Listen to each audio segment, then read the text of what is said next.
तो चलिए अब क्वेश्चन नंबर 5 भी कर लेते हैं। 22.2 का question number 5। In a circle of radius 21 centimetre an arc subtend an angle of 60 degree at the centre, find the length of an arc. क्योंकि जो पूरा सर्कुलर एरिया होता है किसी सर्कल का, उसमें से एक पार्ट जो है आर्क, यानी कि पूरा सरकमफ्रांस का एक छोटा पार्ट जो पर्टिकुलर उस एंगल से सबटेंड हो रहा है, area of the sector form by the arc, और उसका सेक्टर का भी एरिया निकलना है। और तीसरा पार्ट भी है इसका, area of segment form by the corresponding chord. तो सेक्टर निकालना आसान है, लेंथ भी निकालना आसान है, और सेगमेंट निकालने के लिए थोड़ा सा दिमाग आपको लगाना पड़ेगा, क्योंकि उसमें से आपको पहले एरिया ऑफ ट्रायंगल हटाना पड़ेगा, तब जाके सेगमेंट का एरिया आएगा। तो बस कर लेते हैं इस क्वेश्चन को, है तो मुश्किल नहीं, फिर भी आपको करना तो पड़ेगा ही। Question number 5।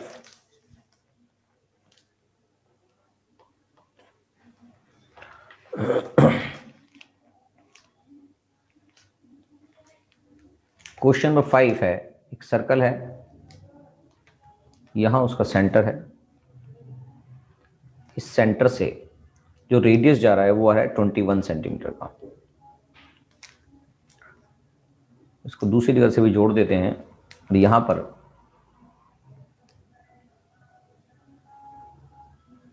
इसका जो सबटेंड हो रहा है एंगल, यानी कि जो एक आर्क है, ए बी आर्क लग देते हैं, ए बी आर्क से जो सबटेंड एंगल हो रहा है वो 60 डिग्री का एंगल सबटेंड हो रहा है। और एक कॉर्ड जो है, इसके साथ जो कॉर्ड बन रही है वो भी ए बी कॉर्ड हो गई है, और यहाँ पर एक सेगमेंट, कॉरस्पॉन्डिंग सेगमेंट बन रहा है, और इसको हम नाम दे देते हैं ओ, इसको अगेन पी दे देते हैं। तो आपके पास जो जो निकालना है वो आपको समझ में आ चुका होगा। यहां पर लेंथ ऑफ एन आर्क, यानी कि एपीबी आर्क, क्वेश्चन में फर्स्ट पार्ट है लेंथ ऑफ एन आर्क। क्या नाम है? एपी बी आर्क का। निकालने के लिए आपको पता है, आपके पास जो भी थीटा होता है, पूरा सरकमफ्रांस जो होता है वो 2 पाई आर होता है। तो उसका सिर्फ थीटा वाला पार्ट जो है, ये वाला पार्ट, थीटा वाला पार्ट जो जहां पर आर्क बन रही है, उसका एरिया, उसका लेंथ निकालनी है। तो उसके लिए 2 पाई आर से मल्टीप्लाई कर देंगे, जो थीटा का वैल्यू आएगी उसके अंदर, यानी कि 60/360 multiply by 2 into pi is 22/7। Question में गिवन नहीं है कुछ भी, तो 22/7 ही लिया जाएगा। तो आर की वैल्यू 21 है यहाँ पर। तो 66 जा और 7 3 जा 2 3 जा कट गया, बचा क्या? सिर्फ और सिर्फ 22 centimetre is the answer. Centimetre square नहीं आएगा, क्यों? क्योंकि ये एक एरिया नहीं है, सिर्फ आर्क की लेंथ के बारे में बात कर रहे हैं, राइट। सेकेंड पार्ट भी कर लेते हैं। सेकेंड पार्ट के लिए एरिया ऑफ सेक्टर निकालना था। सेक्टर निकालने के लिए कोई ज़्यादा दिक्कत नहीं है, सेगमेंट निकालने में थोड़ी सी कैलकुलेशन आपको करनी पड़ती है। एरिया ऑफ सेक्टर, सेक्टर का नाम है ओ ए पी बी।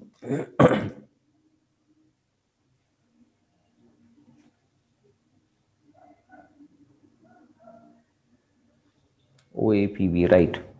तो आपको पता है ये कैसे निकलेगा? थीटा अपॉन 360 डिग्री और एरिया ऑफ सर्कल का से मल्टीप्लाई कर देंगे, तो दो होता है पाई आर स्क्वायर। तो थीटा यहाँ पर 60 है, 60/360 degree multiply by 22/7 multiply by 21 multiply by 21। 7 3 जा आ गया, 66 जा आ गया, 3 2 जा आ गया, और 2 जा 11 आ गया। तो यानी कि आंसर आ गया 11 मल्टीप्लाई बाय 21। 11 मल्टीप्लाई बाय 21, 11 1 जा बचा 2, 11 22 और 23, 231 सेंटीमीटर स्क्वायर। थर्ड पार्ट, यहां पर आपको सेगमेंट निकालना है, क्वेश्चन में निकालना है एरिया ऑफ सेगमेंट। सेगमेंट का नाम जो है वो है APB. APB is the segment, segment APB. जो आर्क, कॉरस्पॉन्डिंग आर्क है ए बी से, जो सेगमेंट है एपीबी का एरिया निकालना है। तो आपको इसके लिए आपको पहले तो एरिया ऑफ सेगमेंट निकालने के लिए, तो area of sector O A P B में से माइनस कर देंगे area of triangle O A B, O A B ही बना रहा है, O A B, right, O A B triangle को लेस कर देंगे। अब ट्राइंगल का एरिया निकालना भी आसान काम नहीं है। अगर ट्राइंगल का एरिया निकालना है तो दिमाग लगाना ही पड़ेगा आपको कि किस तरह का ट्राइंगल बन रहा है, उसके बेसिस पर एरिया निकलेगा। तो हम निकाल लेते हैं area of triangle O A B. हम निकालते हैं ओ ए बी। निकालने के लिए आपको पहले तो एंगल पता होना चाहिए कि ये कितना किस तरह का बन रहा है। तो एरिया यहाँ पर ट्राइंगल जो है 60 डिग्री का बन रहा है और ये दोनों साइड्स बराबर हैं। तो since O A equals to O B equals to 21 centimetre, क्या है, radii. So O A B is an equilateral triangle।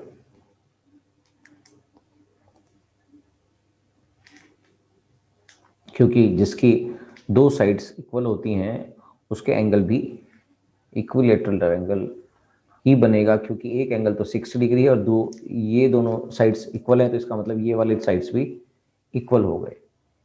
Equilateral triangle नहीं बोलेंगे, आइसोसेलेस ट्रायंगल बोल देंगे इसको। इसको ये पता है, चलो ये देख लेते हैं। इक्विलेटरल ट्रायंगल नहीं कर सकते फिलहाल ये बन गए। तो आपके पास जो इसका मतलब एंगल ओ ए बी और ओ बी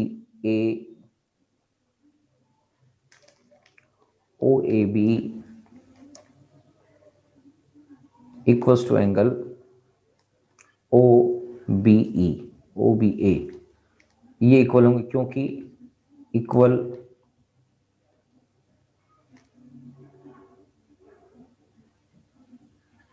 साइड्स हैं, अपोजिट इक्वल साइड्स, यहां पर ऐसा है, राइट। तो इसका मतलब पहले तो ओ ए बी और ओ बी ए इन एंगल में है कितने का, वो कैसे पता लगा। तो in triangle O A B, angle O A B plus angle O B A plus angle A O B equals to 180 degree. Angle sum property of triangle हो गया, राइट।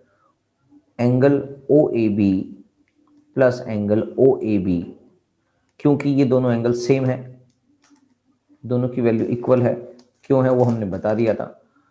प्लस में एंगल 60 डिग्री, यहाँ पर इसकी value question में given है, तो 180 degree आ गया। तो two angle of O A B equals to 180 degree minus 60 degree, तो two angle of O A B equals to 120 degree. तो angle O A B equals to 120 divide by 2, that is 60 degree. So angle O A B equals to angle OPA equals to 60 degree. So it is an equilateral triangle। तीनों इसके angle 60 degree के आ रहे हैं, तो equilateral triangle होगा। तो equilateral area of equilateral triangle निकाल देंगे। Area of equilateral triangle, area of equilateral triangle का जो फॉर्मूला होता है वो आपको याद होना चाहिए, √3/4 इंटू में साइड स्क्वायर। तो यहां पर √3/4 मल्टीप्लाई बाय साइड की वैल्यू है 21 इंटू 21, करेक्ट। तो ये वैल्यू आ गई 441 divided by 4 √3 centimetre square, correct. तो बस area of segment A P B equals to area of sector जो निकला था, area of sector O A P B minus area of triangle AOB। तो एरिया ऑफ ट्राइंगल AOB की value हमने निकाल लिया है और एरिया ऑफ सेक्टर OAPB की वैल्यू आपने पहले वाले पार्ट में निकाल ली थी। तो जो था 231 माइनस 441/4√3। इसके अंदर कुछ भी कॉमन जैसा नहीं नजर आ रहा, तो इसको हम एज इट इज ही रहने देंगे। तो इसका मतलब यही फाइनल इसकी वैल्यू आ गई, centimetre square is the answer. इसको फर्दर सॉल्व करने की रिक्वायरमेंट नहीं है, इतना ही बहुत है। तो एरिया ऑफ सेक्टर APB इस तरह से निकल आएगा। तो क्वेश्चन नंबर 5 है, काफी बड़ा क्वेश्चन था, 3 पार्ट थे, तो मुश्किल नहीं है, मगर क्वेश्चन तो करना पड़ेगा आपको, तभी समझ में आएगा। क्वेश्चन नंबर 6 की बात कर लेते हैं। क्वेश्चन नंबर 6 कहता है a chord of a circle of radius 15 centimetre subtend an angle of 60 degree. Chord of a circle, यानी कि कॉर्ड है, सर्कल में एक कॉर्ड है जहां से उसका जिसका सर्कल का रेडियस 15 सेंटीमीटर, उससे एक सबटेंड कर रहा है angle 60 degree at the centre. पहले वाले क्वेश्चन जैसे ही, find the area of the corresponding minor and major segment of the circle. दोनों सेगमेंट का एरिया निकालना है, minor and major segment of the circle. तो सेगमेंट का एरिया निकालने के लिए आपको अगर बड़ा भी निकला है तो या तो टोटल एरिया पता लग जाएगा, उसमें से छोटा माइनस कर देंगे, या जो भी उसमें से एक भी निकला है तो आपके लिए आसानी हो जाएगी। तो क्वेश्चन नंबर 6 भी कर लेते हैं। क्वेश्चन नंबर 6 के लिए सर्कल बनाएंगे। पहले क्वेश्चन समझने के लिए सर्कल बना दिया हमने, और इस सर्कल में एक कॉर्ड है, कॉर्ड का नाम रख देते हैं AB, या कुछ भी रख देते हैं, PQ रख दो, PQ।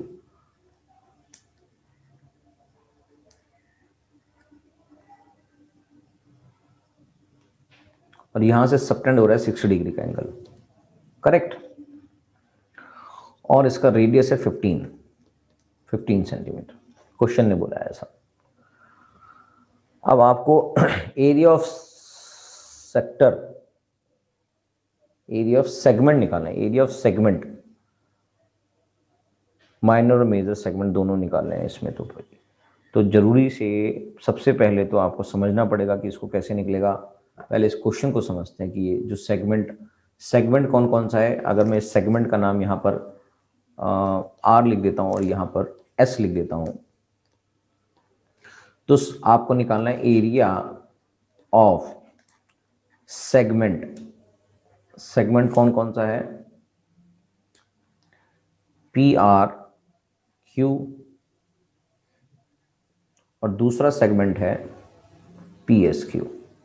जो दो चीजें निकालनी है आपको, ये क्वेश्चन में निकालना है, और दूसरा निकालना है एरिया ऑफ सेगमेंट, मेजर वाला पार्ट है ये, मेजर हो गया PSQ।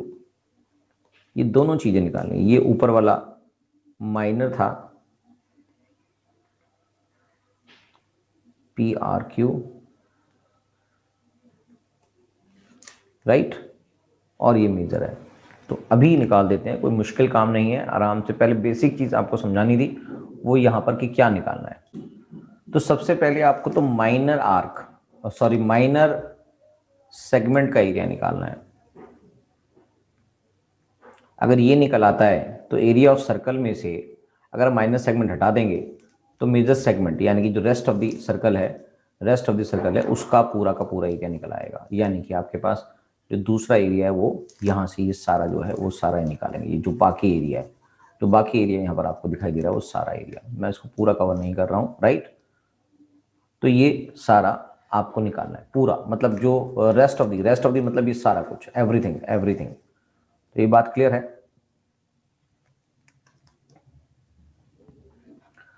तो पहले इसको निकालने के लिए सेगमेंट PRQ निकालने के लिए आपको ट्राइंगल OPQ का भी एरिया पता होना चाहिए। तो इसलिए हम सीधा ट्राइंगल OPQ का एरिया निकालेंगे। OPQ का एरिया निकालने के लिए आपको देखना पड़ेगा कि ट्राइंगल किस तरह का है, उसकी शेप कैसी है, उसका क्या इक्विलेटरल ट्राइंगल है, क्या वो आइसोसेलेस है, क्या वो right angle triangle. Right angle triangle नजर नहीं आ रहा है क्योंकि 60 डिग्री का सबटेंड एंगल हो रहा है, बाकी हमें पता नहीं है। तो इसका मतलब अब इसको किस तरह का ट्राइंगल निकाल रहे हैं, तो एरिया ऑफ ट्राइंगल की बात करते हैं। Area of triangle OPQ, OPQ निकाल लेंगे अब, क्योंकि इसके बिना तो कुछ गुजारा नहीं है। क्यों नहीं है? क्योंकि आपको एरिया ऑफ सेगमेंट PRQ निकालना है, तो एरिया ऑफ सेगमेंट PRQ निकालने के लिए एरिया ऑफ सेक्टर OPRQ में से ट्राइंगल का एरिया निकालना है। तो ट्राइंगल का एरिया पहले निकाल देते हैं। ट्राइंगल का एरिया निकालने के लिए पहले हम देखेंगे कि OQ और OP, OQ equals to OP है। क्यों है? रेडियाई है दोनों के, ये दोनों रेडियाई हैं। दोनों क्या है?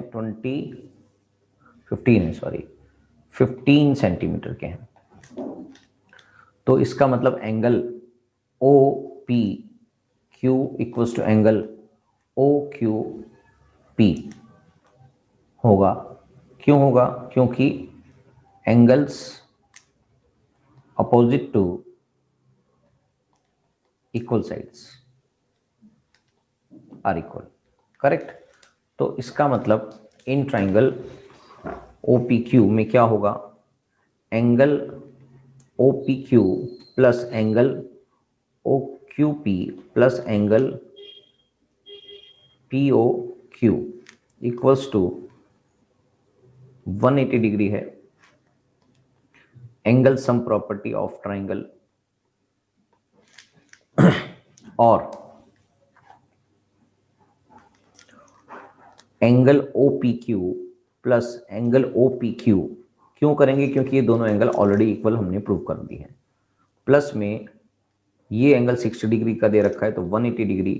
तो two angles of OPQ equals to 180 minus 60 degree equals to 120 degree. इसका मतलब एंगल OPQ क्या आ गया? Angle OPQ equals to 120 divide by 2, that is 60 degree. So angle OPQ equals to angle OQP equals to 60 degree each। जब हमें ये पता लग गया है, इसका मतलब this is an equilateral triangle,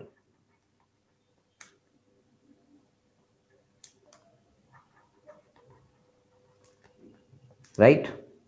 तो equilateral triangle है, तो इसका एरिया equilateral triangle से निकाल देते हैं। तो एरिया ऑफ इक्विलेटरल ट्राइंगल, अभी हमने पिछली क्वेश्चन में भी ये देखा था। तो एरिया ऑफ इक्विलेटरल ट्राइंगल तो √3/4 इंटू में साइड स्क्वायर होता है। तो √3/4 साइड है इसकी 15 इंटू 15, ये आ गया 225/4 √3 सेंटीमीटर स्क्वायर। तो बस अब ये एरिया अगर निकल के आ गया है, तो एरिया ऑफ सेगमेंट भी निकल आएगा। एरिया ऑफ सेगमेंट क्या है? एरिया ऑफ सेगमेंट PRQ, पहली बात थी हमारे पास, माइनर PRQ क्या होगा जी? ये होगा area of sector, area of sector, नीचे लिख देते हैं, एरिया ऑफ सेक्टर OP, इसका नाम हमने रखा था OPRQ, minus area of triangle OPQ, जो अभी हमने निकाला, एरिया ऑफ OPQ, राइट। तो एरिया ऑफ सेक्टर OPRQ क्या होता है? वो होता है θ/360 degree multiply by πr² minus में एरिया ऑफ, ये हमने अभी निकाला है 225 डिवाइड बाय 4 √3, यही निकाला है। हाँ जी, यही निकाला है, बिल्कुल यही निकाला है। तो बस अब आपके लिए एरिया ऑफ दिस निकालने के लिए मुश्किल काम नहीं है। तो ये आ गया 60/360 डिग्री मल्टीप्लाई बाय, क्वेश्चन में क्या 3.14 दे रखा है, वो चेक कर लेते हैं। क्वेश्चन नंबर में 6 में दे रखा है 3.14 और √3 की वैल्यू भी दे रखी है 1.73, यानी कि √3 की वैल्यू भी आपको पुट करनी पड़ेगी। तो ये वैल्यू दे रखी है 3.14 माइनस 2 मल्टीप्लाई करना है, दैट इज आर की वैल्यू थी 15 स्क्वायर और ये इसकी वैल्यू आ गई, तो इसकी वैल्यू आ गई 3.14 multiply by 15 multiply by 15 divide by 6, 3 2 जा और 3 5 जा, और कुछ भी नहीं कटता नजर आ रहा। चलो हम इसको मल्टीप्लाई करके देख लेंगे। तो 3.14 मल्टीप्लाई बाय 5 मल्टीप्लाई बाय 15, ये आ जाता है 235 डिवाइड बाय 2.5 भी आ रहा है, 0.5 डिवाइड बाय 2 माइनस में इसको भी मल्टीप्लाई कर लेते हैं, 225 multiply by 1.73 divide by 389.25 divide by 4,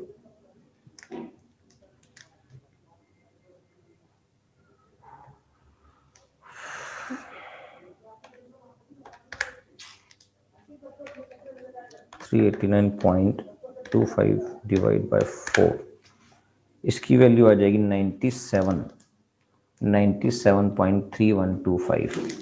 इसकी वैल्यू भी निकाल देते हैं, 235.5 डिवाइड बाय 2, ये आ गया 117.75 माइनस में 97.3125 माइनस में 97.3125, इसकी वैल्यू आ गई 20.4375 सेंटीमीटर स्क्वायर, क्योंकि एरिया है। क्या ये बात समझ में आ गई है? हाँ सर, एरिया इसका मुझे समझ में आ गया है। तो एरिया ऑफ माइनर सेगमेंट की वैल्यू हमने निकाल ली है, तो एरिया ऑफ मेजर सेगमेंट निकालना मुश्किल काम नहीं है। एरिया ऑफ मेजर सेगमेंट की बात करेंगे। मेजर सेगमेंट, मेजर सेगमेंट क्या है? पी एस क्यू है, पी एस क्यू। तो इसको निकालने के लिए फॉर्मूला लग जाएगा area of circle, area of circle minus में एरिया ऑफ माइनर सेगमेंट, जिसका नाम है पी आर क्यू, वो अभी हमने निकाल लिया था, पी आर क्यू। तो एरिया ऑफ सर्कल निकालने के लिए क्या होता है सर? पी आर स्क्वायर होता है माइनस में 20.4375 कर देंगे, और ये है 3.14 multiply by 15 multiply by 15 minus में 20.4375 आ जाएगा।